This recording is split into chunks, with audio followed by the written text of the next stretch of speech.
테아라의 동화읽기, 요린대와 요린겔. 어느 거대하고 울퉁한 숲 한가운데 낡은 성이 한 채 있었습니다.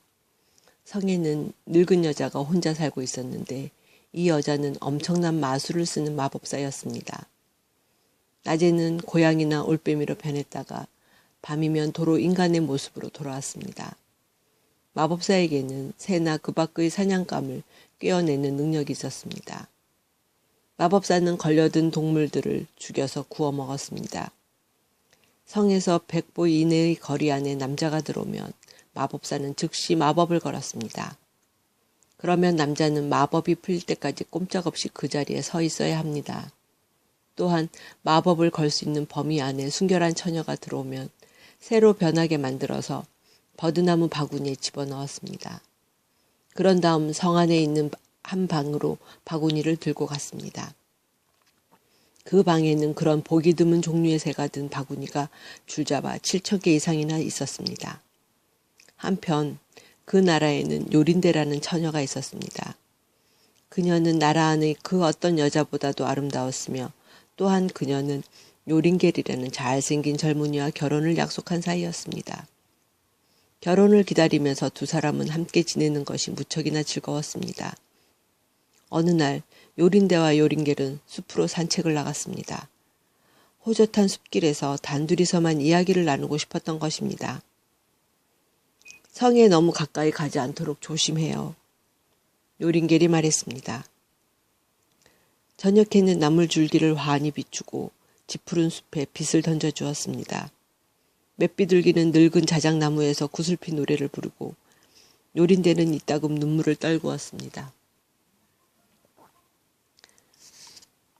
요린대는 양지 바른 곳에 앉아 한숨을 쉬었습니다. 요린겔도 한숨을 쉬었습니다. 그들은 마치 죽을 날을 얼마 앞둔 사람처럼 한없이 슬픔에 잠겼습니다. 그러다가 주위를 둘러본 두 사람은 깜짝 놀랐습니다. 집으로 가는 길을 잊었던 것입니다. 해는 아직 산 중턱에 걸려 있었습니다.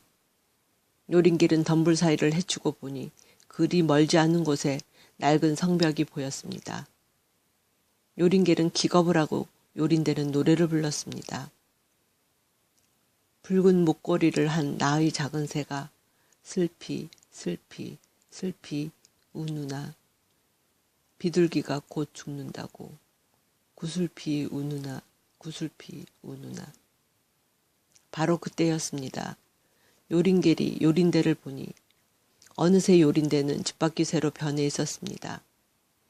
이글거리는 눈매를 가진 밤올빼미가 요린대 주위를 3번 뱅뱅 돌면서 한 번 돌 때마다 슈 하고 울었습니다.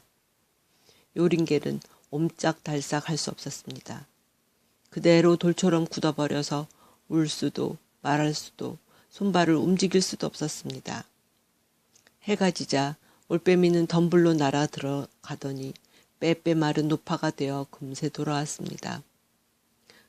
노릇개한 얼굴빛에 큼지막한 눈은 시뻘겋고 매부리 코는 거의 턱까지 닿을 정도였습니다. 노파는 뭐라고 내까리더니 집바퀴 새를 움켜잡고 어디론가 들고 갔습니다. 요린겔은 여전히 입도 뻥끗 못하고 움직이지도 못했습니다. 집바퀴 새는 없어져 버렸습니다. 잠시 후 다시 돌아온 노파는 숨죽여 말했습니다. 안녕 자아예. 달빛이 바구니를 비추거든 그때 저 남자를 풀어주어라. 조금이라도 시간을 어기면 안 돼. 얼마 뒤 마법에서 풀려난 요린겔은 노파 앞에 무릎을 꿇고 요린대를 돌려달라고 사정했습니다. 그러나 노파는 다시는 요린대를 보지 못할 것이라고 말하면서 훌쩍 가버렸습니다. 요린겔은 울부짖으며 탄식했지만 모두 소용이 없었습니다. 앞으로 어떻게 살아간담. 요린겔은 그곳을 떠나 낯선 마을로 가서 그곳에서 오랫동안 양을 쳤습니다. 틈 나는 대로 성에 자주 가보았지만 가까이 가지는 못하고 멀리서 바라보기만 했습니다. 그러던 어느 날 밤 요린겔은 꿈을 꾸었습니다. 피처럼 새빨간 꽃을 발견했는데 그 한복판에 진주가 박혀있는 꿈이었습니다. 꿈속에서 요린겔은 꽃을 꺾은 다음 성으로 가지고 갔습니다.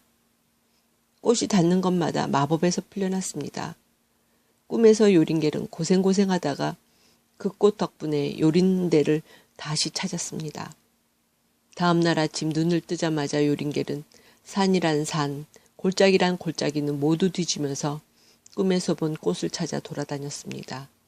80해 동안이나 헤매던 끝에 열흘째 되던 날 이른 아침 요린겔은 마침내 피처럼 새빨간 꽃을 찾아냈습니다.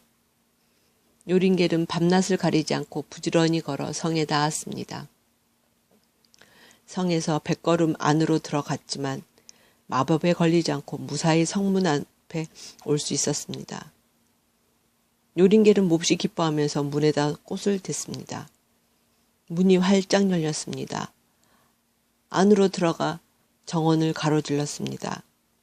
새소리가 들리지 않나 가만히 귀를 기울여 보았습니다. 마침내 새소리가 들렸습니다.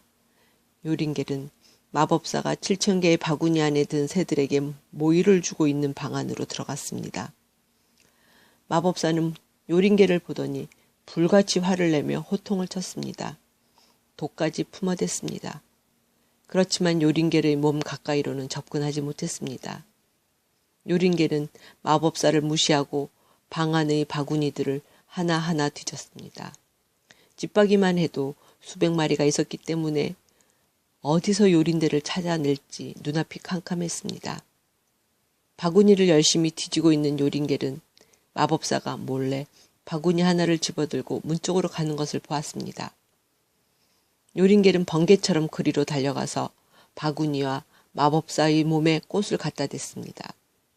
그러자 마술이 풀리면서 요린대가 모습을 나타냈습니다.